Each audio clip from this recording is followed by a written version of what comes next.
Hello बच्चों, आप सभी का स्वागत है नव्य एकेडमी के इस यूट्यूब प्लेटफॉर्म पे।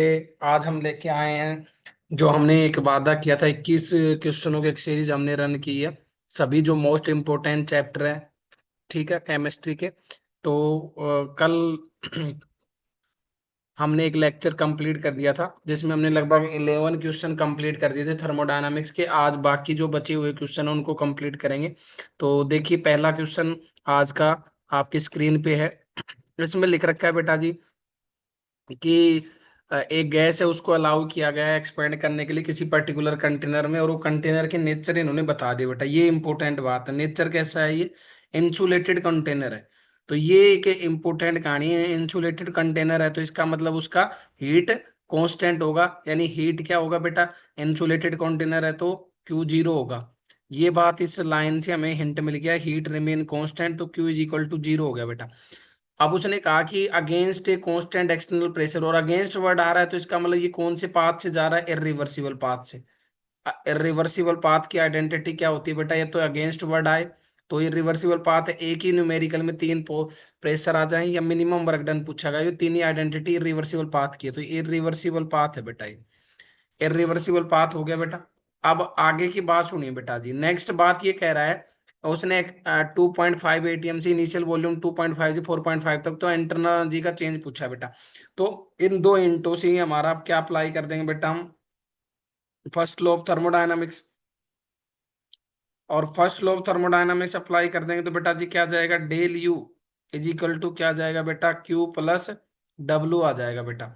और डेल यू हमें पता है क्यू जीरो है तो डब्लू के बराबर आ जाएगा। और डब्लू इरिवर्सिबल पाथ का भी हमने बताया क्या होता है बेटा?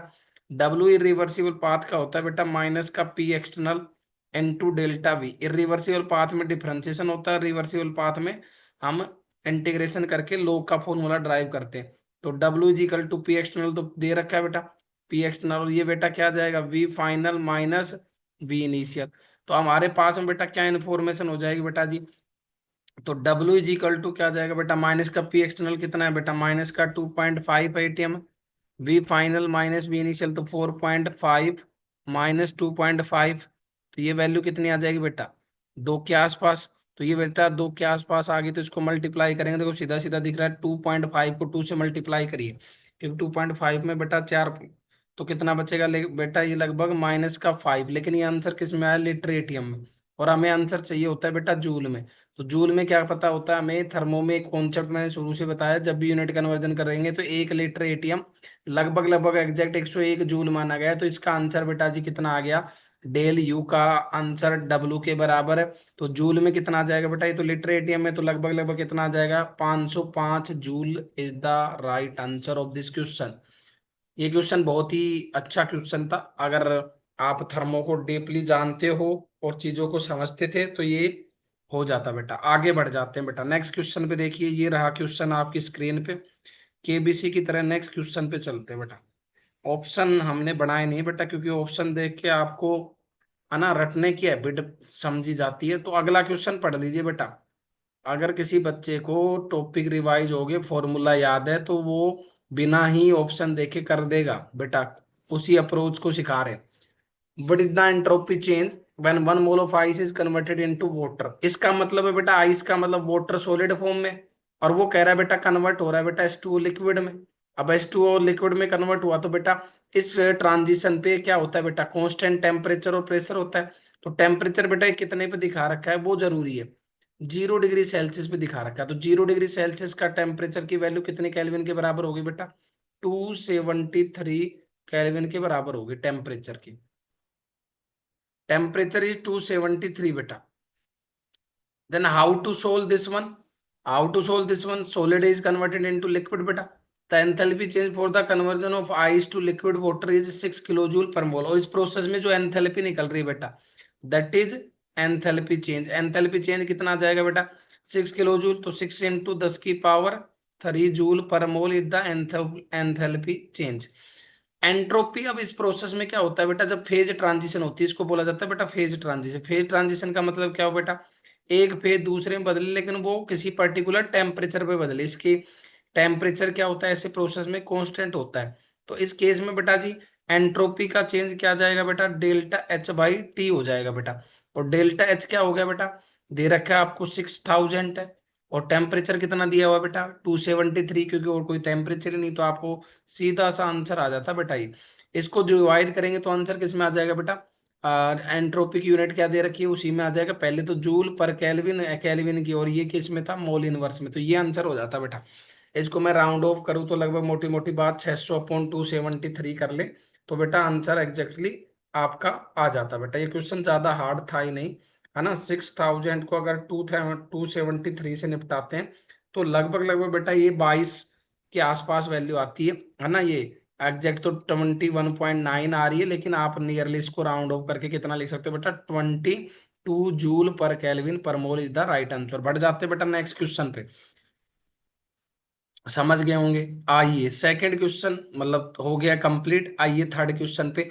थर्ड क्वेश्चन और भी अच्छा कॉन्सेप्ट पे दिया गया है। एंट्रोपी जो होती है बेटा, ये तो फेज ट्रांजिशन का क्वेश्चन था पिछले वाला, ये है जब आपके वॉल्यूम प्रेशर टेम्परेचर तब बदले वो फॉर्मूला। 2 मोल कोई आइडियल गैस है, 27 डिग्री सेल्सियस पे temperature, temperature is expanded reversible from 2 litre to 20 litre, find out the entropy change. तो डेल्टा एस क्या आएगा बेटा, टेम्परेचर फिक्स है और 2 मोल आइडियल गैस को एक्सपेंड किया गया है बेटा रिवर्सिबली। तो रिवर्सिबली बेटा एक्सपेंड करेंगे तो क्या आ जाएगा, ध्यान से पढ़ेंगे बेटा इसको, क्वेश्चन को ध्यान से पढ़िए। अगर हम किसी ऑब्जेक्ट को रिवर्सिबली एक्सपेंड करते हैं तो क्या हो जाता है बेटा, इसके एक फॉर्मूले थे एंट्रोपी के ना, 2-3 फॉर्मूले, उन फॉर्मूलों को मैं लिख रहा हूँ। पहला फॉर्मूला है जब एन सी पी सीवी के ऊपर होता है बेटा, क्या होता है बेटा, एन सी पी सीवी के ऊपर होता है।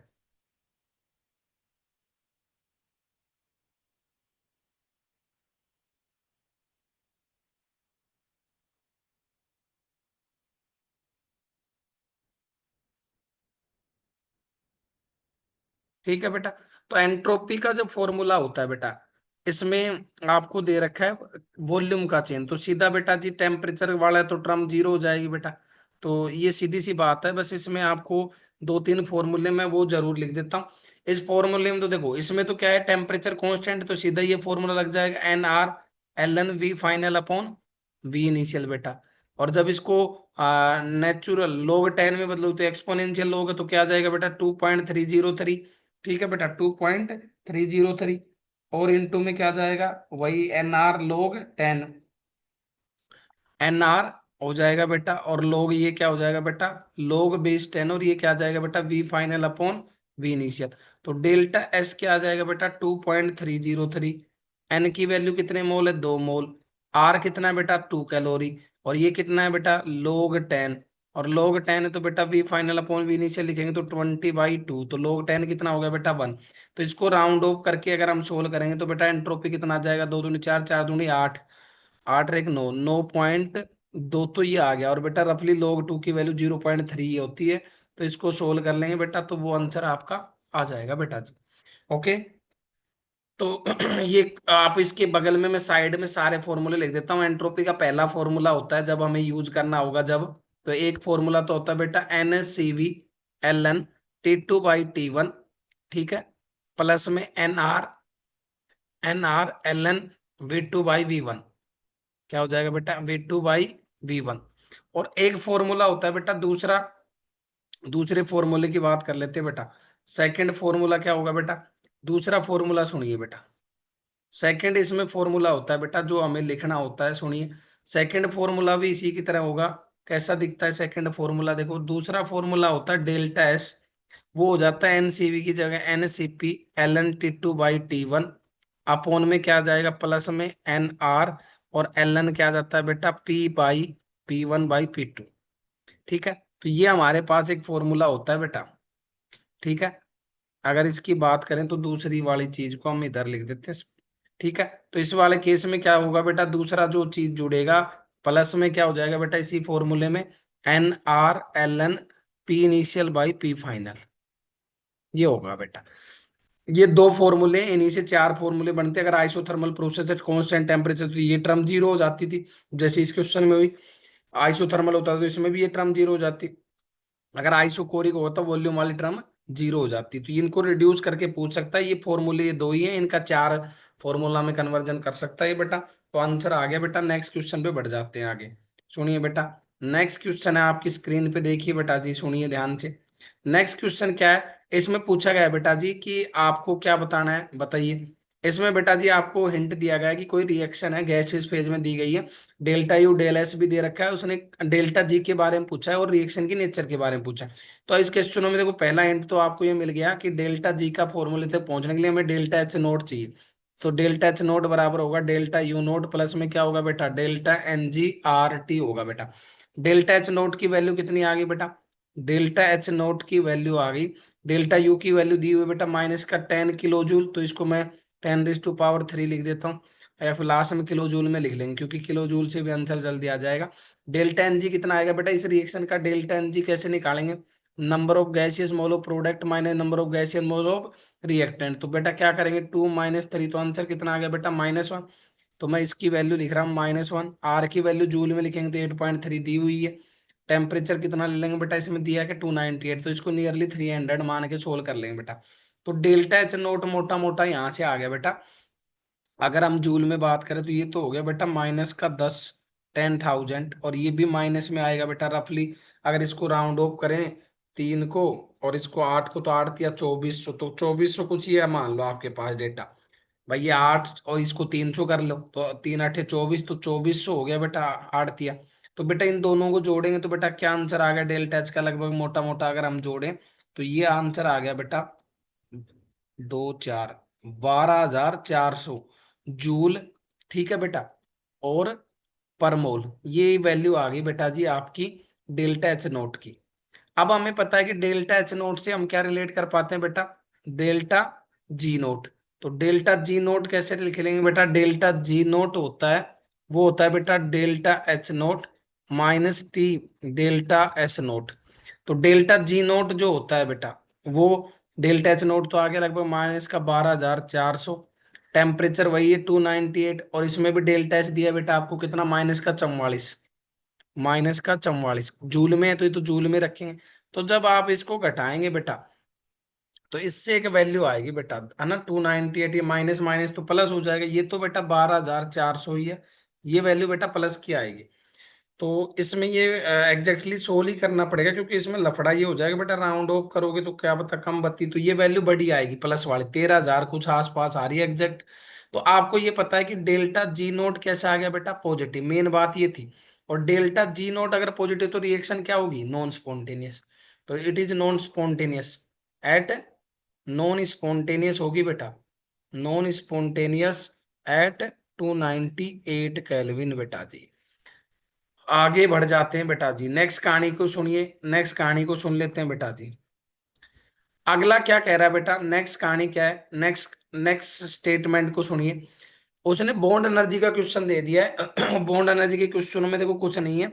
बॉन्ड एनर्जी के क्वेश्चन जब भी दिए तो रिएक्शन दी हुई मिलेगी, जो दे रखी है आपको इथीन को, ये मीथीन मॉलिक्यूल है, एल्कीन है इथीन, इथीन को आपको कन्वर्ट कर दिया है इथेन में, बस ये मतलब है, हाइड्रोजनेशन है ये। तो आपको बॉन्ड एनर्जी का फॉर्मूला क्या होगा बेटा, जितनी भी एनर्जी है रिएक्टेंट की वो bond energy, enthalpy of reaction को बॉन्ड एनर्जी की फॉर्म में रिलेट करेंगे। तो कैसे करेंगे बेटा, कुछ नहीं है, सीधा एक लॉजिक लगाओ आप। क्या लॉजिक लगाना है बेटा, ध्यान से समझिए। बॉन्ड एंथैल्पी और एंथैल्पी ऑफ रिएक्शन को रिएक्ट करना हो तो एंथैल्पी ऑफ रिएक्शन होती है बॉन्ड एंथैल्पी रिएक्टेंट का सम जितने भी टाइप के हो minus summation of bond enthalpy of product का। तो बेटा बॉन्ड एंथैल्पी को रिलेट करेंगे तो एंथैल्पी ऑफ रिएक्शन कैसे आ जाएगी, ऐसे आ जाएगी, देखो रिएक्टेंट में जितने टाइप के बॉन्ड है उनकी बॉन्ड एनर्जी लिखो, तो रिएक्टेंट में 4 तो सी एच टाइप के बॉन्ड है सिंगल, 4 तो है बेटा सी एच टाइप के बॉन्ड, बॉन्ड एनर्जी इनकी लिखेंगे 4 time of C H bond. फिर बेटा क्या लिख देंगे, आगे देखो, फिर बेटा इसमें कितने बॉन्ड है, एक बॉन्ड है कार्बन कार्बन डबल बॉन्ड, तो bond energy of carbon carbon double bond आ जाएगा।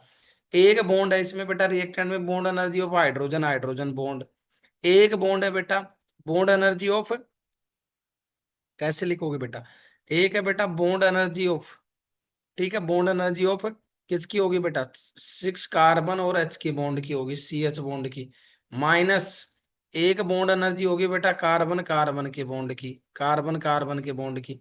यही एनर्जी है बस मैक्सिमम, इसमें और कोई एक्स्ट्रा एनर्जी नहीं है। अब जो चीज घट पिट सकती है उसको घटा दो, बस यही क्वेश्चन था। देखो 4 BH इधर 6 तो माइनस का बच जाएगा।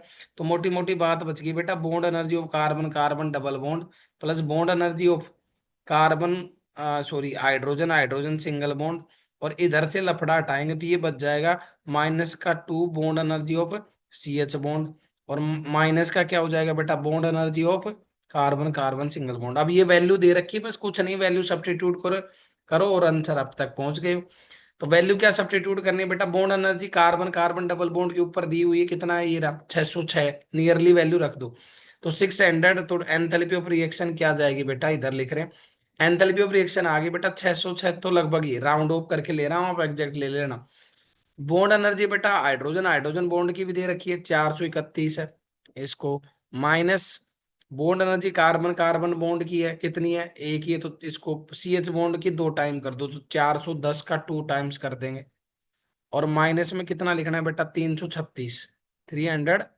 तो इसको राउंड ऑफ कर लो बेटा आप मोटा मोटा, तो ये वैल्यू आ जाएगी 7, ये आएगी 3 6 1 7 3 6 4 10 1037, इसका भी वैल्यू बड़ा आएगा देखो, 4 दूनी 8 810 820, तो यही हो गया 336 ये हो गया बेटा।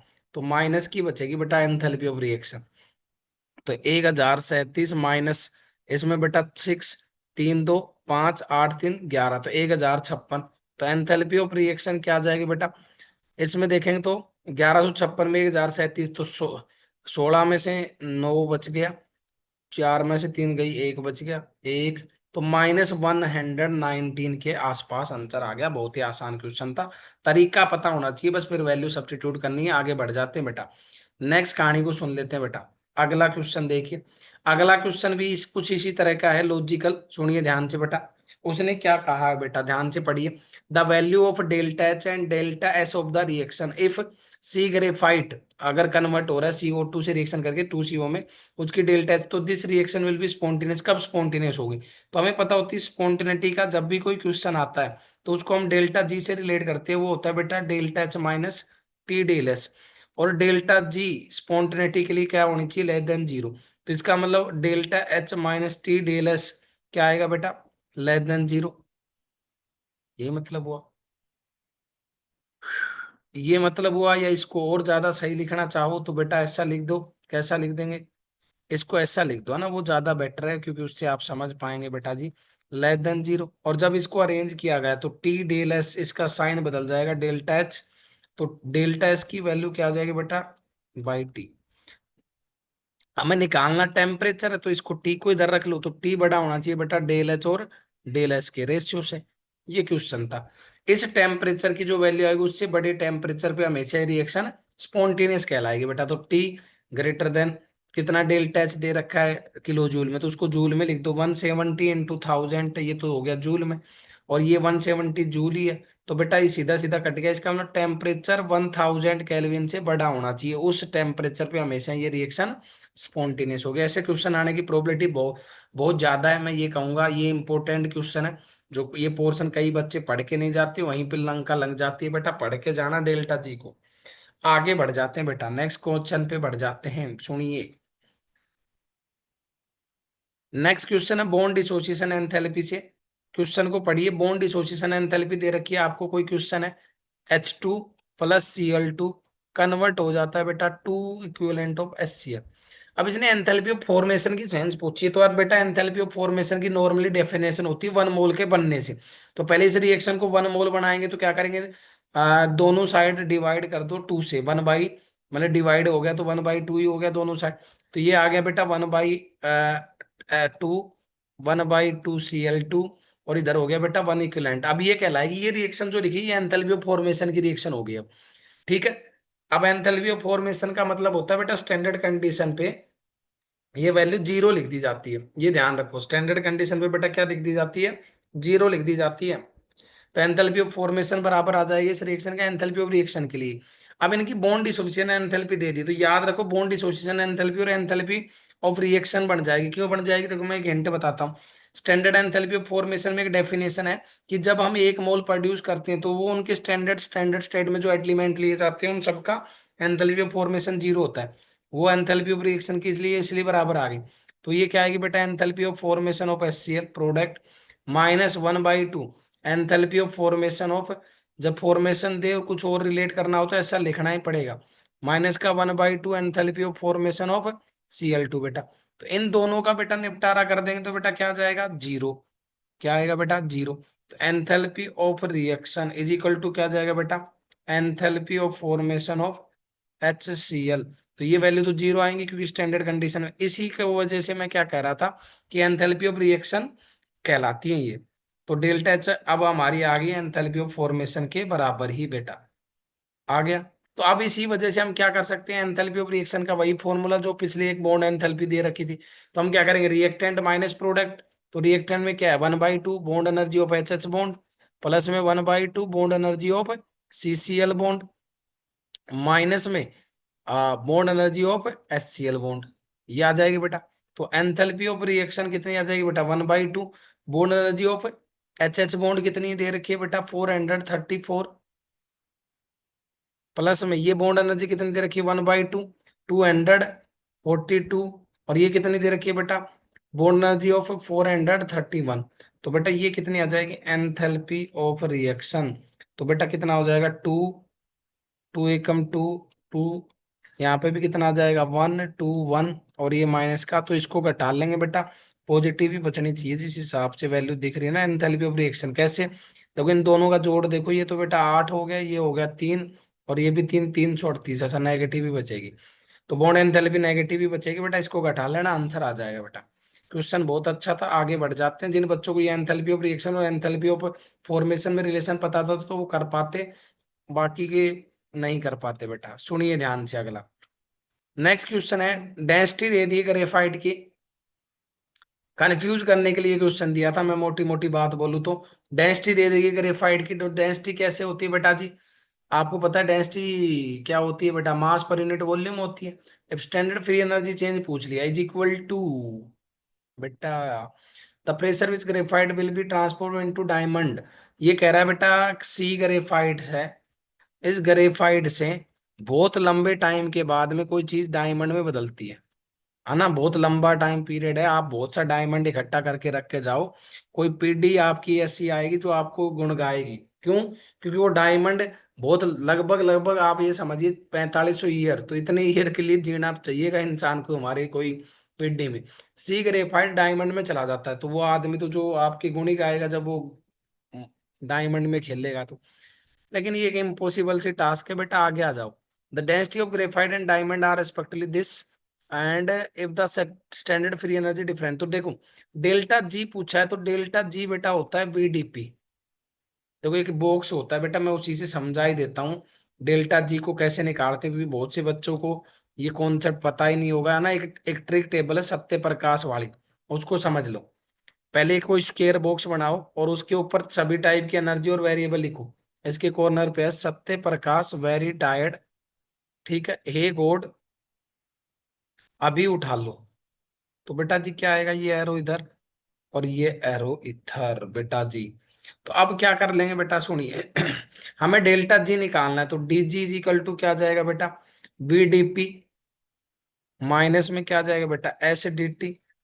और ये कांस्टेंट टेम्परेचर पे वाली बात हो रही है, देखो उसने लिखा है 298, तो 298 का मतलब DT क्या हो गया बेटा, जीरो। तो डेल जी क्या बच गई बेटा, डेल जी बच गई बेटा VDP। और आइडियल गैस की तरह इसको रिलेट करेंगे बेटा, VDP का हो तो बेटा जी क्या आ जाएगा VDP, तो इसको कैसे रिलेट कर देंगे, NRT। पीवी इजिकल टू क्या होता है बेटा, वी को रिप्लेस कर दो NRT की फॉर्म में, बस यही लॉजिक है इस क्वेश्चन। तो पीवी इजिकल टू क्या होता है बेटा, NRT। ठीक है, तो इसको वी को रिप्लेस करेंगे तो ये आ जाएगा बेटा NRT। Delta G is equal to क्या आ जाएगा, NRT by P into DP। तो इसको सोल्व कर देंगे बेटा, तो डेल्टा जी आ गया बेटा NRT ln P2/P1 आ गया। ओके, अब आपको पता है कि इसी फॉर्मूले को हम वॉल्यूम की फॉर्म में लिख सकते हैं। कैसे लिख सकते हैं बेटा, डेंसिटी क्या होती है, मास पर यूनिट वॉल्यूम। फॉर्मूले में कंफ्यूजन करने के लिए दिया गया, डेंसिटी होती है मास per unit volume. Okay, volume निकालेंगे बेटा, तो W/D। तो ग्रेफाइट हो चाहे डायमंड हो, मास तो 12 ही होगा। डेंसिटी कितनी दे रखी है, पहले वाले की ग्रेफाइट की 2.25, तो ये आ गई वॉल्यूम V1। दूसरा V2 क्या दे रखा है बेटा, तो W/D वहीं पे आता, तो 12 अपॉन में ये भी कितना हो जाता है बेटा, 3.31। तो बेटा जी ये चेंज आ जाता ना, आ गया। तो बेटा जी कितना लिख देंगे, V1 और V2 आ गया, तो डेल्टा V निकाल लो बेटा। तो डेल्टा V निकाल के बस यहाँ रख देंगे डेल्टा जी में। V डेल्टा VP होता है ना, डेल्टा G बराबर V VP, सही है, ठीक है। तो आप यहाँ पे V1 V2 आ गया, तो इस फॉर्मूले में डेल्टा जी वाले फॉर्मूले में रख देना। तो डेल्टा जी के फॉर्मूले से वैल्यू शॉर्ट हो जाती, कैसे? डेल्टा जी बेटा कितना बन जाता, NRT ln V1 ऊपर आ जाता बेटा, क्योंकि उसमें है, और ये V2, तो V1 V2 यहाँ आ गए बेटा, वैल्यू सब्स्टिट्यूट करना। मोस्ट मतलब मैं कहूंगा कि ये बहुत ही डिफिकल्ट सिचुएशन में ऐसा क्वेश्चन पूछेगा आपसे, क्योंकि इसमें काफी कंसेप्चुअल चीजें थी। आगे बढ़िए। अब ये कह रहा है हीट ऑफ फॉर्मेशन दे रखी है H2O2 और H2O की। तो आपको change in enthalpy of reaction निकालनी है बेटा, ठीक है। Change in enthalpy of reaction क्या आएगी बेटा, तो वही बात है इसका। हीट ऑफ फॉर्मेशन जिसकी दे रखी है उसकी अकॉर्डिंग इन दोनों को लिखो और इससे फाइनल इक्वेशन बना दो। कैसे बेटा? हीट ऑफ फॉर्मेशन जिस इसकी दे रखी है, तो आप क्या लोगे, H2, ठीक है, गैस स्टैंडर्ड फॉर्म में लेने होते हैं हीट ऑफ फॉर्मेशन के लिए, O2 गैस, उससे बना बना बेटा H2O2। तो इसकी एंथैल्पी ऑफ रिएक्शन जो आएगी बेटा, वो एंथैल्पी ऑफ फॉर्मेशन के बराबर ही आएगी। वो कितनी दे रखी है आपको, 188। दूसरे में भी H2 गैस, O2 गैस, ये लिक्विड ही बना रखा है बेटा, O2 भी गैस है, तो इसको बैलेंस कर लेंगे इस बार 1/2 से, तो ये क्या बना लेगा बेटा, H2O लिक्विड। तो इसकी भी एंथैल्पी ऑफ रिएक्शन किसके बराबर आएगी बेटा, standard enthalpy of formation of H2O। तो वो वैल्यू कितनी दे रखी है, -286। ये दो वैल्यू दे रखी। अब ये इक्वेशन है, इसकी एंथैल्पी चेंज बतानी है। तो एंथैल्पी चेंज क्या करेंगे बेटा, इन्हीं दो इक्वेशन से ऊपर वाली इक्वेशन बनानी है बस बेटा। कहने का मतलब ये है, फाइनली हमें ये इक्वेशन बनानी है, नीचे दो इक्वेशन आ गई। तो देखो आपको 2H2O2 लेफ्ट में चाहिए, तो पहले तो इस रिएक्शन को क्या करो बेटा, रिवर्ट। तो रिवर्ट करेंगे तो बेटा साइन बदल जाएगा, H2O2 लिक्विड, ये कन्वर्ट हो रहा है बेटा, ऐसे समझिए H2 गैस और O2 गैस। तो जैसे इसका आप रिएक्शनों को बदलते हो तो डेल्टा एच का साइन भी बदल जाता है। तो एंथैल्पी ऑफ फॉर्मेशन या स्टैंडर्ड एंथैल्पी ऑफ रिएक्शन, ये वैल्यू हो जाएगी बेटा 188 पॉजिटिव की। नेगेटिव थी पहले, अब क्या कर देंगे, रिएक्ट करने के बाद अब इस रिएक्शन को इसने 2 टाइम मल्टीप्लाई भी किया, तो पहले इसको 2 से मल्टीप्लाई करके नई रिएक्शन लिख दो। तो 2H2O2 कन्वर्ट हो रहा है बेटा 2H2 में प्लस 2O2 में, तो ये रिएक्शन आ गई बेटा। इसकी वैल्यू कितनी हो जाएगी नई, 188 को 2 से मल्टीप्लाई कर देंगे। अब इसमें देखो क्या बचा रखा है, राइट में H2O बचा रखा है। तो इस रिएक्शन को नीचे वाली को बस बिना मल्टीप्लाई की हुई, इसको मैं मोटी मोटी वन मान लेता हूँ। इस रिएक्शन को 2 से मल्टीप्लाई कर दो बस, 2H2 gas plus 2O2 gas, 2O2/2 हो जाएगा बेटा, हाँ। और ये क्या बन जाएगा बेटा, जो चाहिए वो बन जाएगा 2H2O लिक्विड। तो इसकी इक्वेशन नंबर 2 मान लेते हैं, क्योंकि इन दोनों से जोड़ेंगे तो रिजल्टेंट एंथैल्पी ऑफ रिएक्शन आ जाएगी। ये क्या आ जाएगी बेटा, 2 टाइम्स ऑफ माइनस का 286। अब इन दोनों इक्वेशनों को जोड़िए, रिजल्टेंट इक्वेशन जो ऊपर ये चाहिए थी वो बनना नहीं है, कैसे न कैसे। तो देखो इक्वेशन 1 में जोड़ेंगे तो बेटा 2H2 से 2H2 निपट गया बेटा, 2H2 से 2H2 निपट गया।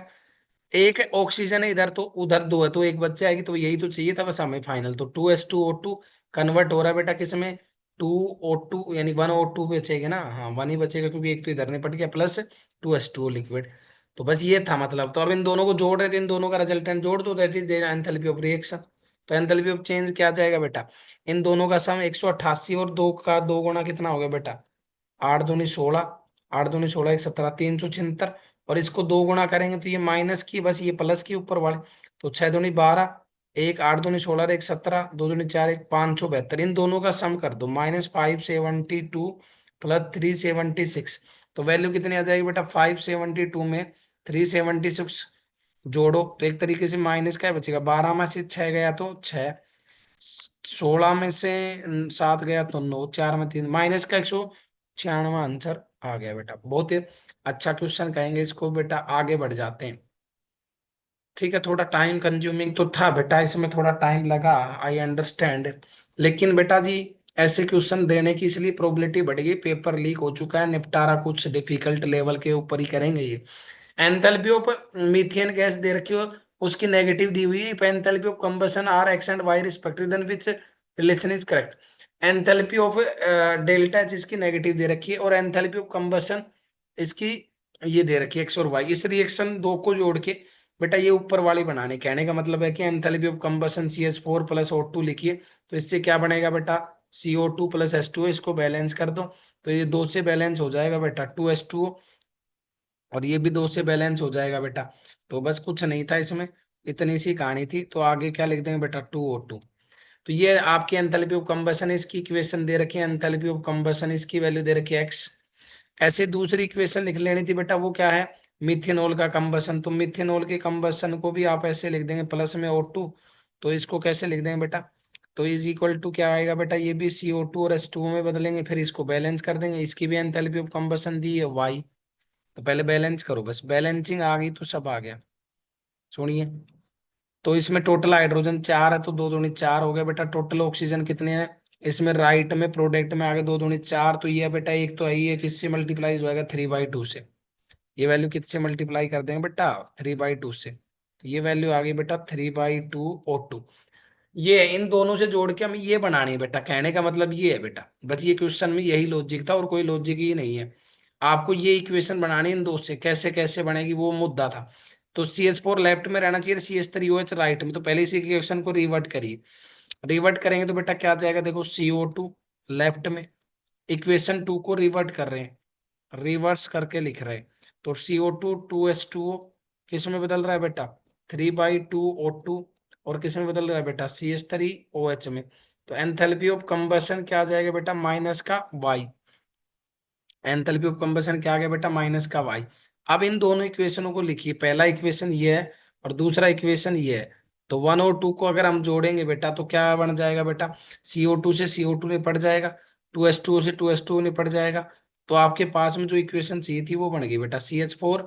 अब देखो यहाँ दो इक्विवेलेंट है, यहाँ 3/2 है, तो 3/2 यानी 1.5 है, तो इधर क्या बच जाएगा बेटा, आधा बच जाएगा। तो 1/2 रिएक्टेंट साइड ही बचेगा और बाकी निपट ही गई, तो बाकी क्या बच गया बेटा, CH3OH। तो सीधा सा आंसर आ गया, फाइनली दोनों को जोड़ा हमने रिवर्ट करके। तो एंथैल्पी ऑफ फाइनल रिएक्शन क्या आ गई बेटा, x माइनस वाई। तो x minus Y is the right answer. काफी इंटरेस्टिंग क्वेश्चन था, आगे बढ़ जाते हैं, नेक्स्ट पे आ जाते हैं बेटा। नेक्स्ट सुनिए, एंथैल्पी ऑफ सब्लिमेशन, ये लैटिस एनर्जी का क्वेश्चन है, ये थोड़ा सा ना सोचने वाला क्वेश्चन था। एक सुनिए,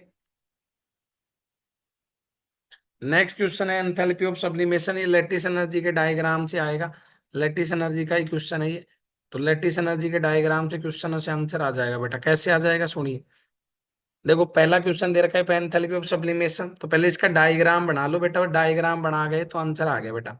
एंथैल्पी ऑफ सब्लिमेशन दे रखा है, तो सब्लिमेशन का मतलब क्या होता है, असलन एंथैल्पी ऑफ लिथियम, तो लिथियम से सॉलिड मेटल से, आप ऐसे समझिए, 1/2 फ्लोराइड से गैसियस फॉर्म में होगी फ्लोरीन, जो भी है, ठीक है।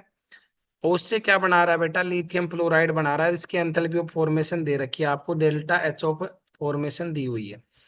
अब हमें इसी को समझना है जो ऊपर डेटा दे रखा है, बस 2 मिनट इस क्वेश्चन को समझ लीजिए। इनऑर्गेनिक में भी ऐसा क्वेश्चन होता है। सब्लिमेशन का मतलब लिक्विड, सॉरी, सॉलिड से डायरेक्टली गैस में बदलना। तो ये स्टेप हो गया एंथैल्पी ऑफ सब्लिमेशन। अगला स्टेप एंथैल्पी ऑफ डिसोसिएशन। तो एंथैल्पी ऑफ डिसोसिएशन क्या कर देंगे बेटा, इसका enthalpy of dissociation F2F2 bond का 1/2 ही कर देंगे बेटा, 1/2 एंथैल्पी ऑफ डिसोसिएशन हो गया।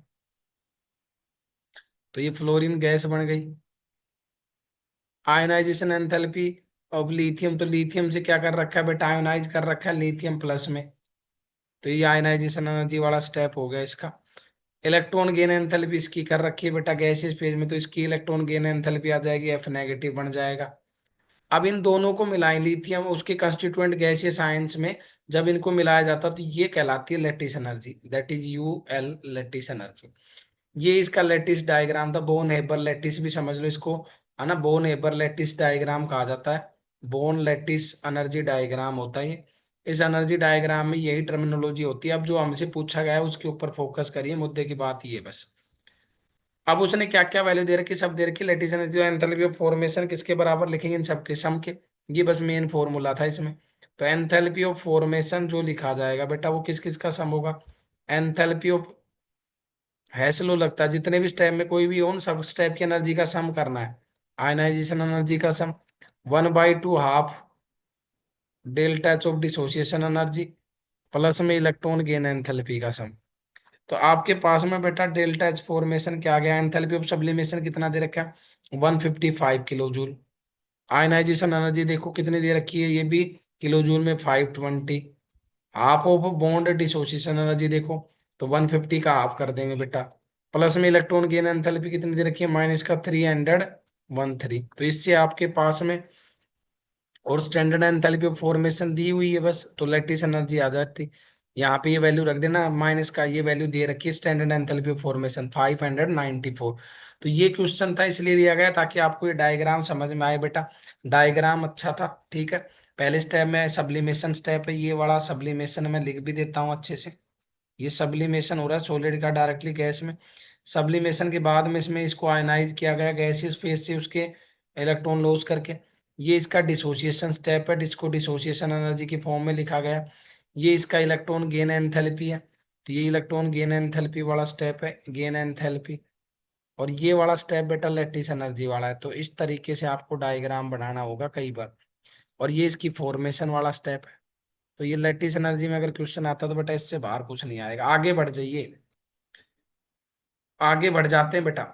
एक सैंपल है, इतना कंप्लीटली बर्न करता है excess of oxygen bomb calorimeter whose heat capacity is 5 kilo joule per kelvin as a result of combustion the temperature of calorimeter is increase by 5 kelvin. The magnitude of heat of combustion of octane and constant volume is.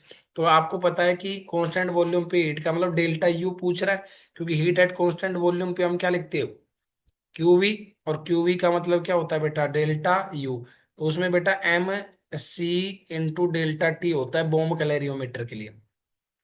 Bomb calorimeter के लिए del you निकालते हैं, वो हमेशा negative आता है पहली बात तो, डेल यू भी डेल एच भी। ठीक है, ये एक्सोथर्मिक प्रोसेस होता है। तो डेल यू आ गया एम, कितना मास को कंबस करे 1.14 ग्राम को। और इसका बॉम्ब कैलोरीमीटर का कुछ वो दे रखा है क्या, सैंपल बर्निंग रिएक्शन में बॉम्ब कैलोरीमीटर हीट कैपेसिटी दे रखी है 5 किलो जूल। 5 किलो जूल दे रखी है। और इसमें किलो जूल में आंसर पूछा तो सही बात है, किलो जूल में रहने दो। डेल्टा टी दे रखा है आपका इंक्रीज इन 5 केल्विन, तो 5 केल्विन से 5 केल्विन में पड़ जाएगा बेटा, अच्छी बात है। किलो जूल पर मोल में पूछा, अच्छा। यूनिट देखो बेटा, इससे तो बेटा क्या निपटारा हुआ, किलो जूल ही बचा, क्योंकि यहाँ से तो यूनिट, तो इसको मोल पर मोल बदलोगे तो किलो जूल ग्राम, तो ग्राम को मोल में बदल दी, given mass upon molecular mass करना पड़ेगा बेटा। कई बार क्वेश्चन यूनिट से भी आएगा, तो बेटा यहाँ पे क्या करना पड़ेगा, नंबर मोल करने पड़ेंगे, तभी ये पर मोल होगा बेटा। तो पहले तो इसको समझिए बेटा जी, पहले ध्यान से समझिए बेटा जी। ग्राम पर मोल चाहिए तो मोल से डिवाइड करना पड़ेगा बेटा। क्वेश्चन में लॉजिक ये था, फॉर्मूला ये नहीं लगाएंगे। यूनिट पे जाइए, यूनिट से देखोगे समझ में आ जाएगा। डबल मोल, इधर वन ही मान लो, बाई मोल, मोल क्यों कर रहे हैं बेटा आप समझ जाओगे। ऊपर बेटा आंसर आ गया 25 किलो जूल। अब आंसर पूछा किलो जूल पर मोल में, तो मोल से इसलिए डिवाइड कर रहे हैं क्योंकि यहाँ पे मास की यूनिट ग्राम होती है, और मोलर मास की यूनिट बेटा ग्राम पर मोल होती है। तो आप समझ गए, ग्राम से ग्राम निपट जाएगा, यूनिट आ जाएगी जो हमें चाहिए थी। तो 25 ऊपर आ गया बेटा, इनटू मोलिकुलर मास ऑक्टेन का। ऑक्टेन का फॉर्मूला क्या होता है, ऑक्टेन का फॉर्मूला बेटा C8H18। तो 12×96 प्लस 18, 8 से 14, 9 10 11, 114 मोलर मास। और गिवन मास 1.14। तो आपकी क्यू वी या डेल यू आ गया बेटा, माइनस का साइन लगा देंगे। मैग्नीट्यूड पूछा तो मत लगाइए, मैग्नीट्यूड वर्ड लिख दिया तो सीधा ही आ गया आपका। डेसिमल हटाएंगे तो 100 ऊपर, तो 2500 आंसर आ गया बेटा मोटा मोटा। क्वेश्चन काफी अच्छा था, बॉम्ब कैलोरीमीटर से आने की उम्मीद भी है, क्योंकि एनसीईआरटी का क्वेश्चन है ये, एनसीईआरटी का टॉपिक है ये। आगे बढ़ जाइए बेटा जी, नेक्स्ट क्वेश्चन पे बात कर लेते हैं। ये न्यूट्रलाइजेशन का एक क्वेश्चन है, ये भी काफी इंपॉर्टेंट है, इसमें मोल भी लग गया है, इसलिए बेटा इसको लिया गया है क्योंकि इसमें मोल भी लग गया बेटा। तो बात करते हैं एट ऑफ न्यूट्रलाइजेशन, जब strong acid strong base neutralize होते हैं, जब strong acid strong base neutralize होते हैं तो उनमें एक अलग कहानी लगती है बेटा। क्वेश्चन काफी मजेदार है, पढ़िए। जब भी कोई स्ट्रॉन्ग एसिड स्ट्रॉन्ग बेस में न्यूट्रलाइज करता है बेटा, तो क्वेश्चन काफी इंटरेस्टिंग बन जाता है, कहने का मतलब ये है। तो क्वेश्चन काफी इंटरेस्टिंग बना किसकी वजह से, स्ट्रॉन्ग एसिड और स्ट्रॉन्ग बेस की वजह से। और इसकी हीट ऑफ क्या होती है, स्ट्रॉन्ग एसिड जब स्ट्रॉन्ग बेस में कन्वर्ट होता है तो उसमें जो एनर्जी रिलीज होती है वो 57.1 किलो जूल पर मोल एनर्जी रिलीज होती है, अगर एक इक्विवेलेंट स्ट्रॉन्ग एसिड है। कोई भी एक इक्विवेलेंट स्ट्रॉन्ग एसिड है और कोई भी एक इक्विवेलेंट स्ट्रॉन्ग बेस है बेटा, मैं बात ये कर रहा हूँ। कोई भी एक इक्विवेलेंट अगर कोई स्ट्रॉन्ग एसिड है और एक इक्विवेलेंट अगर कोई स्ट्रॉन्ग बेस, अगर ये दोनों आपस में रिएक्शन करते हैं तो इससे सोल्ट प्लस वाटर की फॉर्मेशन होती है। इस पूरे प्रोसेस में जो एनर्जी रिलीज होती है वो होती है बेटा माइनस का 57.1 किलो जूल। तो आप इसको नियरली 57 ही मानिए, इतनी किलो जूल पर एनर्जी इवोल्व होती बेटा। क्लियर है? तो इसने पूछा क्या है, वाई बाई एक्स का रेशियो पूछा है बेटा। अब ये एक इक्विवेलेंट के केस में ऐसी होगी बेटा, दो इक्विवेलेंट के केस में अलग आएगा बेटा। डाइप्रोटिक एसिड होगा तो क्या होगा, 2H+ देगा। समझो, डाइप्रोटिक एसिड है तो 2H+ देगा। इक्वल वॉल्यूम है दोनों का, तो इक्वल वॉल्यूम में तो हम क्या करेंगे बेटा, तो आप क्या करोगे बेटा, नंबर ऑफ हीट लिबरेटेड कितनी आ जाएगी बेटा, number of mole, 1 mole of HCl से। अगर आप रिएक्शन लिख रहे हो, इसमें दो क्वेश्चन एक ही क्वेश्चन में दे दिए कंफ्यूज करने के लिए। पहली कंडीशन है, केस नंबर 1 लिखो कि अगर HCl आपका 1 मोलर है और उसका वॉल्यूम V है, अगर वो ट्रीट करते हैं हम by excess volume of NaOH। NaOH का 1 मोलर है और ये एक्सेस में, तो लिमिटिंग रिएजेंट कौन होगा, HCl। तो क्योंकि वही लिमिट में है तो ये डिसाइड करेगा NaCl बनाने में और H2O बनाने में बेटा। तो कर देगा बेटा डिसीजन। तो ये क्या बनेगा बेटा, जितना यही बनेगा उतना ही NaCl बनेगा, उतनी ही एनर्जी इवोल्व होगी। तो m.V एनर्जी इवोल्व करेगा इस प्रोसेस में। तो m कितना है बेटा, HCl का 1, तो 1V, तो 1V की वैल्यू कितने के बराबर आ जाएगी बेटा, इसमें दे रखी है x joule, kilo joule energy evolve करता है। और बेटा दूसरा कितना कर देगा, तो इसकी मतलब हीट लिबरेटेड कितनी आ जाएगी बेटा, हीट लिबरेटेड इस पूरे प्रोसेस में आ जाएगी। हीट लिबरेटेड अगर निकालनी हो एग्जैक्ट तो वो कितनी आ जाएगी, वो एक्स की वैल्यू कितनी आ जाएगी बेटा, अगर एग्जैक्ट निकालना तो वॉल्यूम, ठीक है, इनटू 57, क्योंकि ये 1 × V है। 57 क्योंकि इसमें 57.1 जूल हीट इवोल्व होती है, इक्वेशन 1 ये है। ठीक है, इसको हम मान रहे हैं इक्वेशन 1। अब आगे बढ़ जाते हैं बेटा दूसरे क्वेश्चन में। देखो, अगर इसको ना भी करते तो सीधा आ जाता तब भी, पर कोई ना, अब कर दिया। दूसरा देखो, केस नंबर 2 में देखो दो इक्विवेलेंट चाहिए, क्योंकि उसमें H2SO4 है तो 2H+ चाहिए, तो NaOH भी दो चाहिए होंगे बेटा, सीधी सी बात है। तो इससे क्या बनेगा बेटा, Na2SO4 प्लस H2। तो आपको पता है कि इसके दो इक्विवेलेंट रिलीज होंगे बेटा, किसके, 2H+, और इससे भी दो बनाने पड़ेंगे हमें, 2OH। तो मुद्दा ये है बस, 2 मोलर, तो इससे कितनी हीट रिवॉल्व होगी बेटा, तो इससे कितनी हीट रिवॉल्व होगी, इसका वॉल्यूम अगर हम कंपेयर करें, 1 मोलर ही कंसेंट्रेशन है, ठीक है, तो इससे का मतलब क्या हो जाएगा, 2H+ है तो 2 मोलर। तो मोलरिटी इनटू वॉल्यूम का कॉन्सेप्ट लगाएंगे तो बेटा इस वाले प्रोसेस में कितनी एनर्जी इवॉल्व होगी बेटा, 2m × वॉल्यूम। तो इसका मतलब क्या आ जाएगा बेटा, वो वाई के बराबर आएगी, यानी कहने का मतलब है 2V की वैल्यू वाई के बराबर आनी चाहिए। इसका मतलब हीट लिबरेटेड कितना होगा, 2V इंटू वही 57.1, तो ये वैल्यू कितने के बराबर आ गई बेटा, वाई के। तो आपको रेशियो क्या पूछा है, वो पढ़िए, एक्स वाई बाई एक्स, तो आंसर क्या आ गया बेटा, 2 आ गया। देखो बाकी सब कैंसिल होगा, वाई बाई एक्स ही तो पूछा है, बाकी तो आपको दिख ही रहा है। समझ में आ गई बेटा, अरे समझ गए। इन दोनों इक्वेशनों का रेशियो ले दो, तो रेशियो क्या आएगा बेटा, मैं ऊपर लिख रहा हूँ, वाई बाई एक्स पूछा है ना, तो रेशियो कितना आ जाएगा, इन दोनों को डिवाइड करोगे तो मैं सीधा लिख दूं 2V/V, तो आंसर कितना आ गया भाई, 2:1, तो आंसर 2 होता है बेटा। क्वेश्चन थोड़ा सोचने के लिए था। जब भी एक स्ट्रॉन्ग एसिड का एक इक्विवेलेंट एक स्ट्रॉन्ग बेस से न्यूट्रलाइज होता है तो एनर्जी इवोल्व होती है, उसमें आएगा 57.1। इसमें क्या होगा बेटा, टू इक्विवेलेंट एनर्जी रिलीज हो जाएगी बस, तो इन दोनों का रेशियो था बस, और कुछ नहीं था बेटा। आप इतना ना भी करो, सिंपल ये बात याद रखो, एक इक्विवेलेंट स्ट्रॉन्ग एसिड से स्ट्रॉन्ग बेस को जब न्यूट्रलाइज किया गया तो उतनी एनर्जी रिलीज हुई, कितनी, -57 पॉइंट, उसको एक्स मान रखा है, तो दो इक्विवेलेंट के लिए कितनी होगी, 2 टाइम, तो बस उनका रेशियो लिखना था भाई। एक equivalent of strong acid and strong base react करने से एनर्जी इवोल्व हो रही है सिस्टम में -57.1 किलो जूल पर मोल। अगर इसके दो इक्विवेलेंट ले लेंगे हम, दो इक्विवेलेंट ऑफ स्ट्रॉन्ग एसिड, तो इसका मतलब क्या होगा, एंड स्ट्रॉन्ग बेस, तो इसका 2 टाइम्स इक्विवेलेंट रिलीज हो जाएगा माइनस का। तो ये वैल्यू तो बेटा उसने एक्स मान रखी है, और ये वैल्यू कितनी मान रखी है, वाई, तो वाई बाई एक्स कितना आएगा बेटा, 2/1। बस यही लॉजिक है, अगर उतनी रामायण ना डिटेल में समझो तो। आगे बढ़ जाते हैं बेटा, लास्ट क्वेश्चन है जो काफी इंपॉर्टेंट क्वेश्चन की बात कर रहे हैं बेटा, सुनिए। लास्ट क्वेश्चन है आपका, लास्ट क्वेश्चन पे बढ़ रहे हैं, सुनिए।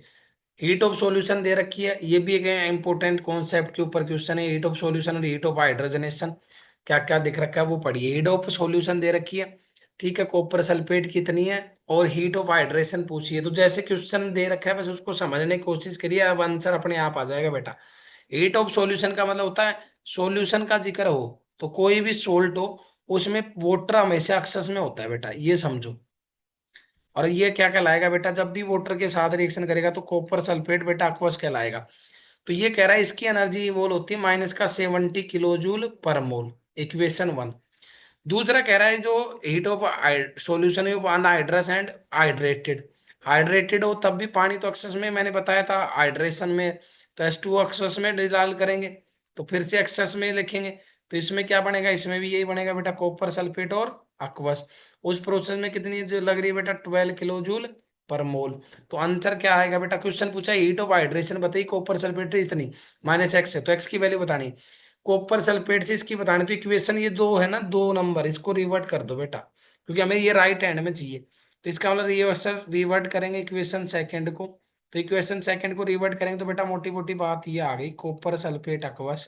तभी ये कैंसिल आउट होगा जो हमें कैंसिल करना है, कॉपर सल्फेट 5H2 और H2 एक्सेस। ये हमें बेटा इक्वेशन नंबर 3 मान लेनी। तो इक्वेशन 1 और 3 को देखिए, ये 1 है, इधर ही लिख देता हूँ, और ये 3 है। इससे हमें जो पूछा है वो बन जाएगा बेटा। क्या पूछा है क्वेश्चन में पढ़िए, उसने पूछा CuSO4 से ये चाहिए, तो यही बन रहा है वो इक्वेशन 1 में। इक्वेशन थर्ड जोड़िए, इक्वेशन 1 में बेटा इक्वेशन 3 ऐड कर दो, तो बेटा जी आंसर आ गया। क्या आंसर आ गया बताइए। बाकी सब निपट गया इक्वेशन, ये वाली H2 एक्सेस से H2 एक्सेस हट गया, कॉपर aqueous से कॉपर हट गया। तो जो हमें चाहिए था वो आ गया, कॉपर सल्फेट किसमें कन्वर्ट हो रहा है बेटा, कॉपर सल्फेट .5H2 में। तो हमने जो किया बस उसको लिखना है बेटा। तो इसकी वैल्यू कितनी है देखो, इसको जब रिवर्ट किया तो ये वैल्यू होगी -12। तो इन दोनों का जोड़ कर दो, बस वही आंसर है। तो -70 और -12 तो कितना आ गया बेटा, -82। उसने -x की वैल्यू पूछी तो x की वैल्यू क्या आ जाएगी बेटा, सीधी 82। तो बेटा बहुत मैंने इंपॉर्टेंट क्वेश्चन बहुत अच्छी तरीके से कवर कर दिए। बहुत ही थर्मोडायनामिक्स और थर्मोकेमिस्ट्री कंप्लीट होती है। धन्यवाद आप सभी बच्चों का। एक रिक्वेस्ट है कि जो भी बच्चे इस चैनल पे नए हैं और जो अपने दोस्तों को भेज सकते हैं वो प्लीज भेजिए। चैनल को शेयर करिए, सब्सक्राइब करिए, ताकि आपको इनकमिंग वीडियो की अपडेट मिलती रहे। थैंक यू सो मच, मिलते हैं नेक्स्ट लेक्चर में।